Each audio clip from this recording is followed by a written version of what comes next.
Olá, estamos começando o nosso Cuidadosamente.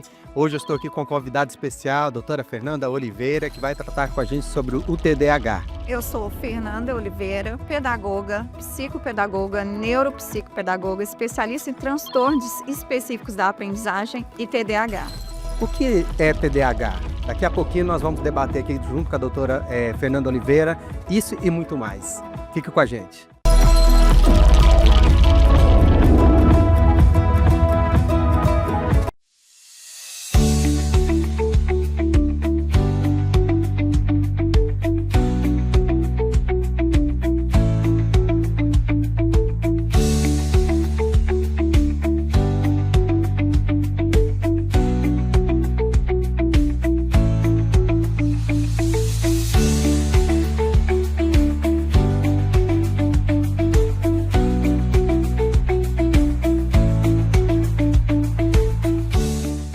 Tem sintomas de dengue, zika ou chikungunya? A hora de procurar uma unidade básica de saúde é agora. Se notar manchas vermelhas no corpo, não se automedique e procure atendimento médico. Se tiver febre, sentir dores de cabeça e atrás dos olhos, não perca tempo. Procure uma unidade básica de saúde. Se sentir dores no corpo, nenhum influenciador vai te orientar tão bem quanto um profissional de saúde. Não deixe para depois o cuidado com os sintomas da dengue, zika ou chikungunya. Tem sintomas?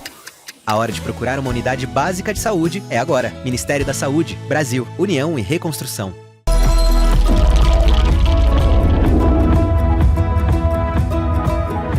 Hoje o nosso tema é sobre o TDAH. Afinal de contas, o que é TDAH? Estou aqui com uma convidada especial para a gente poder tratar sobre esse assunto.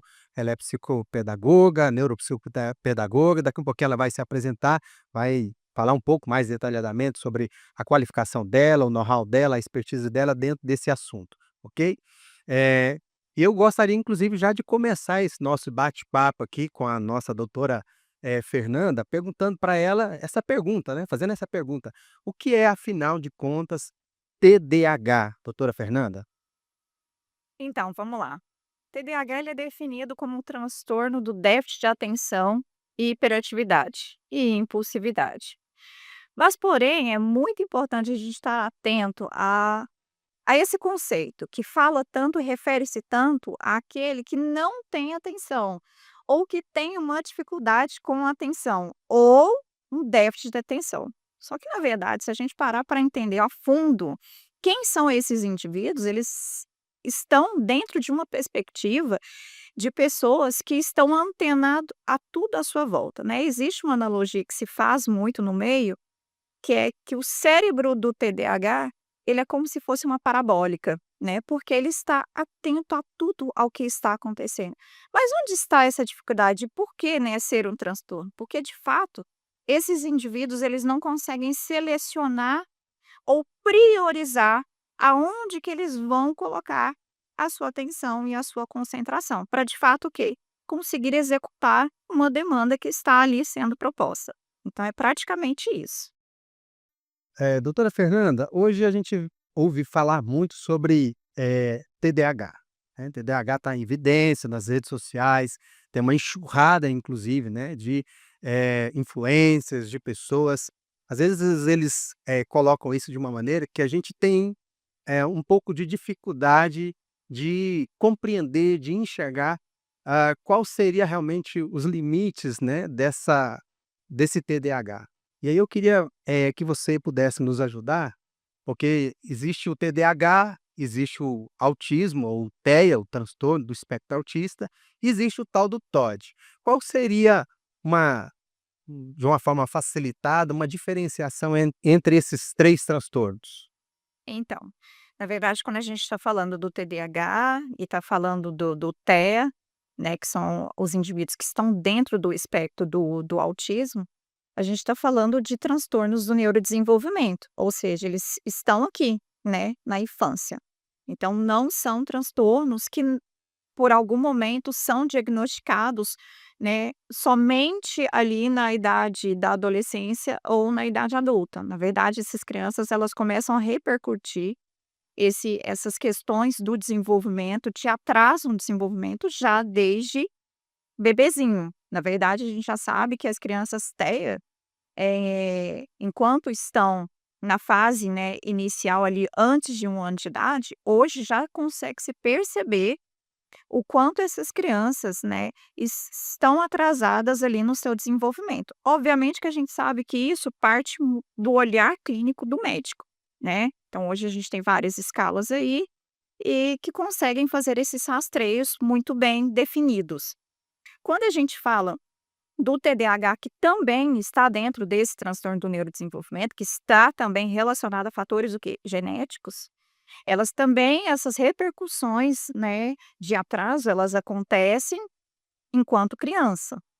Quando a gente está falando de uma questão do TOD, que acaba sendo, um componente que pode ser comórbido tanto do indivíduo que tem o TDAH, quanto do indivíduo que é diagnosticado com autismo.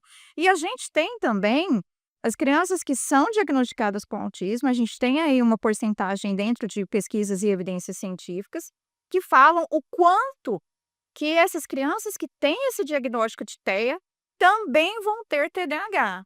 E algumas também vão apresentar esse comportamento que é do transtorno opositor desafiador, né, que são essas crianças que desafiam tudo aí, perdem-se as regras e limites, são crianças que acabam não se, né, conseguindo performar muito bem no ambiente social. Então a gente tem praticamente isso aí, dentro desses processos de diagnósticos quando a gente está falando de criança. Obviamente que, existem os diagnósticos tardios? Sim, existem, né. E quando a gente fala de TDAH, muitas vezes, acaba sendo um pouco complicado esse diagnóstico do TDAH, por quê? Porque a gente vai precisar de referências, os médicos vão precisar de referências de quando esse indivíduo era criança.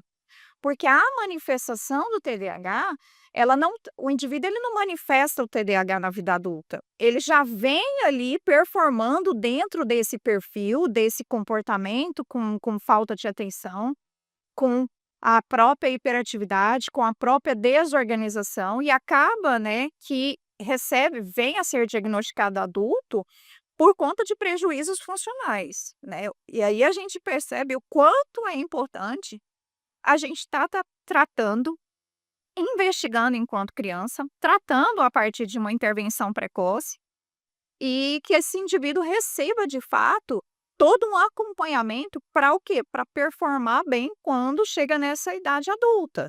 Porque então a gente vai vendo esses indivíduos que estão recebendo esses diagnósticos tardios, não só de TDAH, e também TEA, acaba que o TOD a gente não tem grandes manifestações. Então, o TOD, quando ele é diagnosticado e tratado, ele é curável.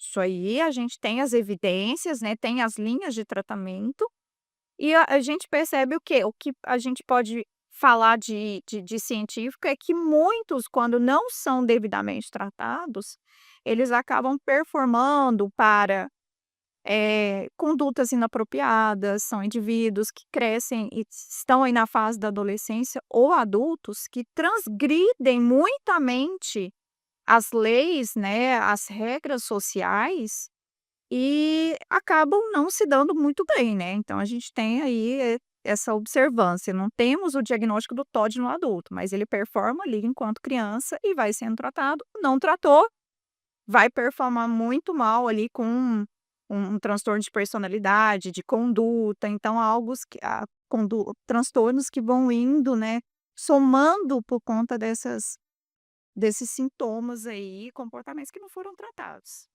Aqui dentro do Cuidadosamente, a gente, né, a nossa proposta aqui é trazer informações aí para o nosso a nossa audiência, para o nosso público, para que eles possam aprender a lidar com as suas emoções, inclusive talvez a blindar as suas emoções, de questões que possam de alguma forma estar afetando, comprometendo a saúde psíquica, né, emocional das pessoas. E aí eu queria fazer uma pergunta para você, sobre inclusive os fatores que pode levar uma pessoa a desenvolver o TDAH. Se puder dentro dessa, né, resposta incluir o TEA e o TOD, fique à vontade. Quais seriam os fatores envolvidos na questão, por exemplo, do desenvolvimento do TDAH? E então, sobre essa questão do diagnóstico, né, a gente sabe das influências dos fatores genéticos, mas olha só que interessante, tem uma pesquisa que eu vou comentar, que depois né, a gente pode até disponibilizar esse link para as pessoas terem acesso a isso. Foi divulgada pela JAMA, que é uma revista científica, uma das maiores revistas científicas de publicação, né, em 2023. Então, o que que eles fizeram? Para mim, é um dos estudos mais robustos que eu li, que eu tive a possibilidade de ler. Ele faz uma pesquisa com 437 crianças durante 10 anos, tá. Então com isso eles foram observar o seguinte, o quanto que as telas influenciavam essas crianças no período de 1 ano a 10 anos, e esse mapeamento foi feito através de eletroencefalograma, onde eles mapearam o cérebro ali dessas crianças. E nessa pesquisa, o que que se pôde comprovar? Que de fato as crianças que estavam mais expostas, né, que foram divididas em 4 grupos, crianças que ficaram expostas a menos de 1 hora, 2 horas, 4 horas e mais de 4 horas nas telas. Então percebeu-se um déficit na inteligência, né, esse desempenho, e percebeu-se que essas crianças, elas começaram a apresentar um perfil baixo atencional. Então, a atenção dessas crianças diminuiu por conta da exposição às telas. E aí, quando essas crianças acabam, agora você pensa, essas crianças que estão aí sendo expostas às telas, e aí começa a apresentar esse perfil de desatenção, de desorganização, de falta de planejamento, de gerenciamento espacial, porque normalmente os indivíduos ali que não têm tanta atenção, eles acabam esbarrando mais nas coisas, batendo mais nas coisas, né, eles têm essa percepção espacial, ela fica comprometida. Então, pensando sobre essa questão do uso da tela, e aí eu já tinha falado para você que isso tem um fator genético, mas e esse fator da influência do mundo? E esse fator da influência das telas? Pode levar crianças a um diagnóstico de TDAH por essa pesquisa sim, porque elas vão apresentar esse perfil aí de baixa atenção, um perfil de baixa inteligência, e isso vai acabar comprometendo o quê? Essa criança no desempenho escolar, no desempenho acadêmico. E é lá na escola que a gente percebe o quanto essas crianças estão performando mal, estão desempenhando mal, não conseguem ter atenção, não conseguem sustentar essa atenção. Muitas vezes, por conta do uso excessivo de tela, elas não conseguem manter contato visual. E aí começa a se levantar a hipótese do seguinte: nossa, mas será que é autismo? Então, falar sobre essas questões que estão relacionadas ao diagnóstico do TDAH merece uma boa investigação. Não é somente olhar e pensar: "Nossa, ele não dá atenção, ele não escuta o que eu falo". Mas será que realmente isso faz parte do transtorno? Então o transtorno, para ser diagnosticado, ele tem que preencher os critérios diagnósticos, né. E para isso a gente tem aí na frente os médicos desempenhando esse papel, e ele vai chamando os outros profissionais para compor essa avaliação desse indivíduo. E aí trazer-se as diferenciações de TDAH, de TEA, de TOD.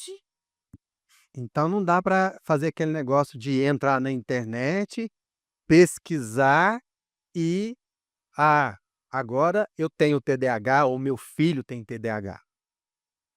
Temos um grande problema com isso, né, porque com o crescimento dessas, informações sendo divulgadas pelos meios de comunicação e sendo divulgadas por todos os profissionais, e cada um vai falar sobre isso de acordo com seus viés, com seu conhecimento.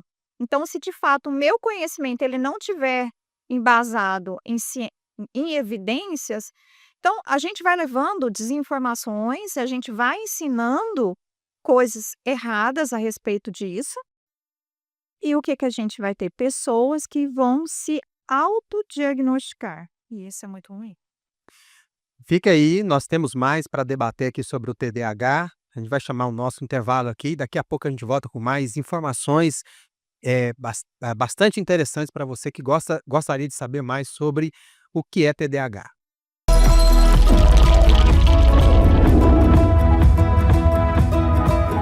A Provec nasceu no coração do Brasil. Entregamos e protegemos os brasileiros há mais de 12 anos. E não temos fronteiras. Atendemos em todo o território nacional, com 14 regionais espalhadas pelo Brasil. Transformar e impactar vidas é o nosso propósito. E a Provec é sua, a Provec é nossa, a Provec é do Brasil!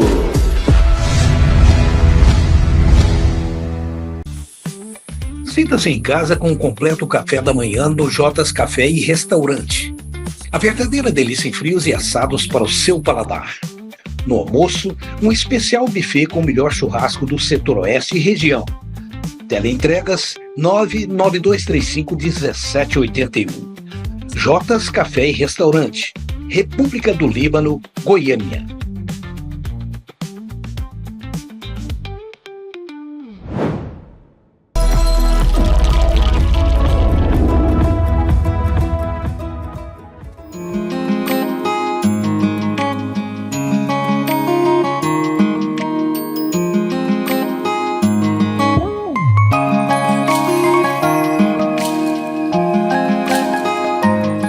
Retornando para o nosso quarto e último bloco, inclusive com o nome Profissão Terapeuta, eu gostaria de perguntar para a doutora Fernanda sobre o tratamento, sobre as formas de tratamento para as pessoas que têm o diagnóstico do TDAH. O que a senhora poderia falar para a gente? O que que nós temos visto por parte dos médicos, né?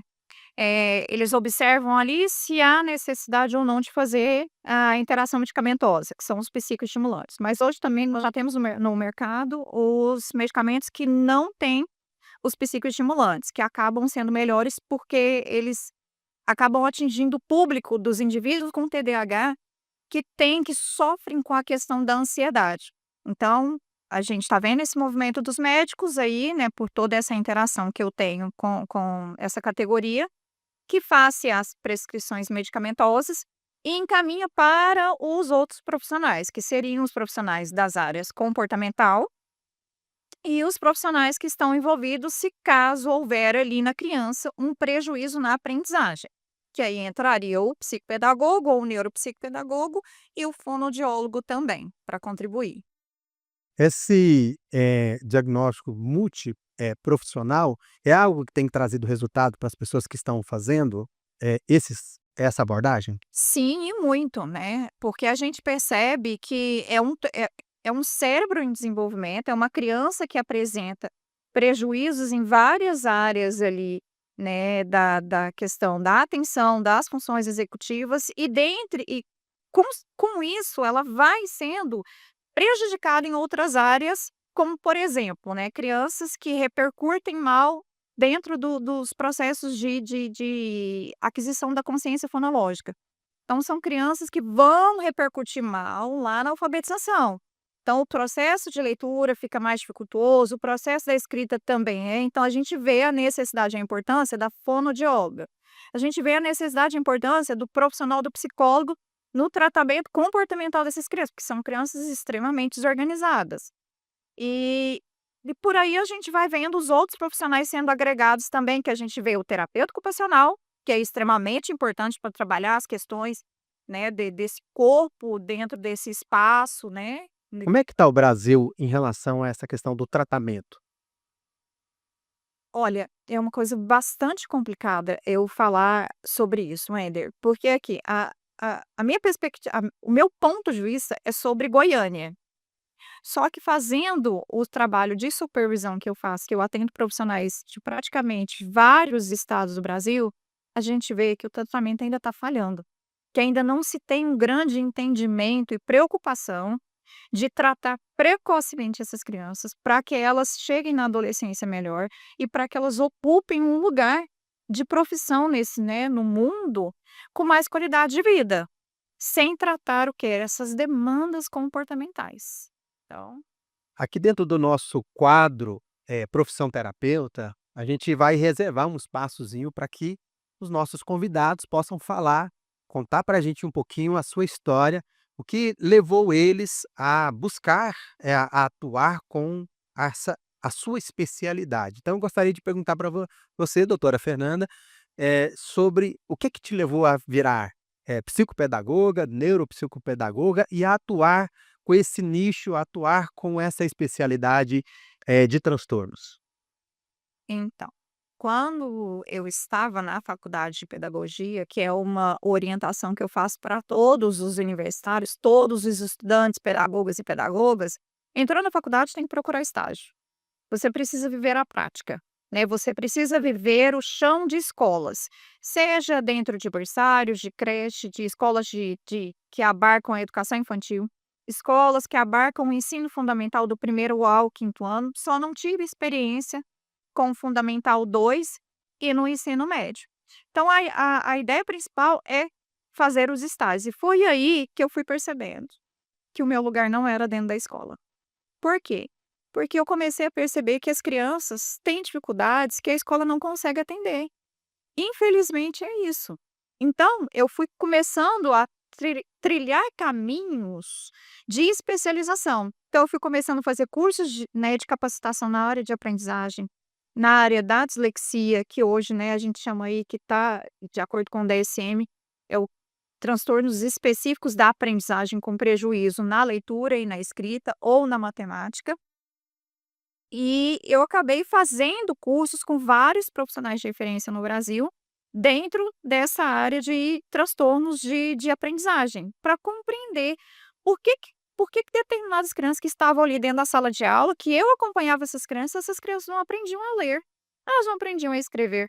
Então, eu fui movida para o caminho da psicopedagogia por uma indignação, uma inquietação interior, porque eu falei: "Espera aí, eu não quero ser mais uma para, né, não contribuir com esse processo". Então, quando eu vim para essa experiência individual, porque o meu trabalho, meu atendimento é individual, eu acabei experienciando o quê? Crianças que entravam com certas dificuldades e, com o passar do tempo, aquelas dificuldades elas ou desapareciam ou elas diminuíam.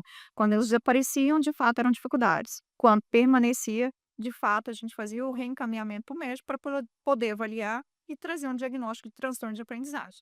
Eu não tenho ainda o diagnóstico, tenho suspeita que tenho TDAH ou que meu filho tem TDAH, ou já descobri, já fiz aí o meu diagnóstico, e sei que tem TDAH. Hã, o que a psicopedagogia pode contribuir com o meu tratamento, com essa investigação diagnóstica?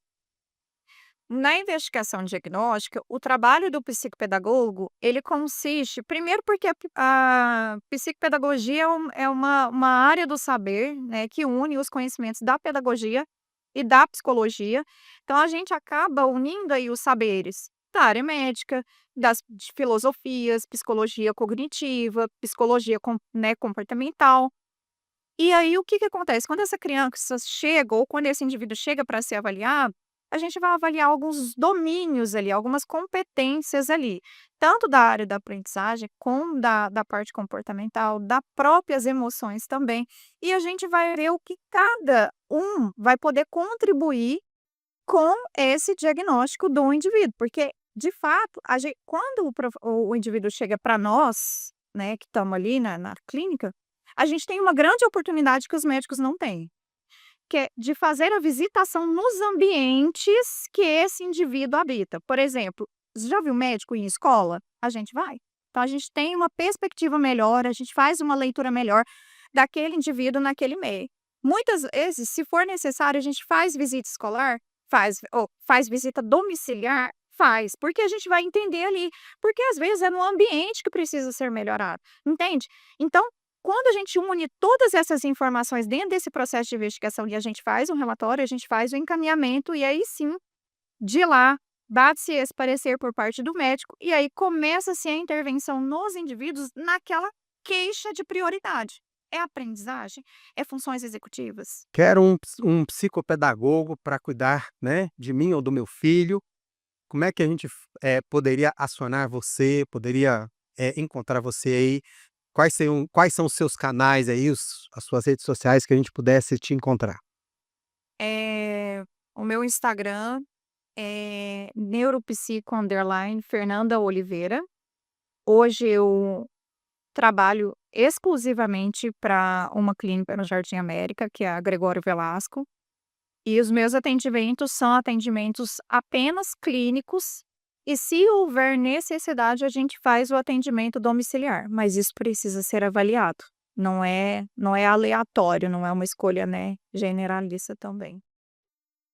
Estamos encerrando o nosso Cuidadosamente. Hoje teve aqui comigo a doutora Fernanda Oliveira, que é psicopedagoga, neuropsicopedagoga, e a gente esteve aqui tratando, né, e falando sobre o TDAH. Falamos um pouquinho também sobre o TEA, sobre o TOD, temas de altíssima relevância. Você que está nos acompanhando aí, aqui a nossa proposta dentro do Cuidadosamente é levar um conteúdo de relevância para você, de qualidade, para que você possa aprender a cuidar das suas emoções e a trabalhar e a saber lidar com elas, e talvez aí até a blindar as suas emoções de fatores que podem, de alguma maneira, estar aí gerando angústias, te atrapalhando, né, prejudicando, talvez comprometendo a sua saúde mental. Então, se você tem interesse nesse tipo de conteúdo, eu te convido a seguir, né, o nosso canal, a seguir a Allo TV, que vai estar semanalmente compartilhando esse tipo de conteúdo com convidados especiais como a doutora Fernanda, que está aqui hoje conosco aqui nesse nosso Cuidadosamente.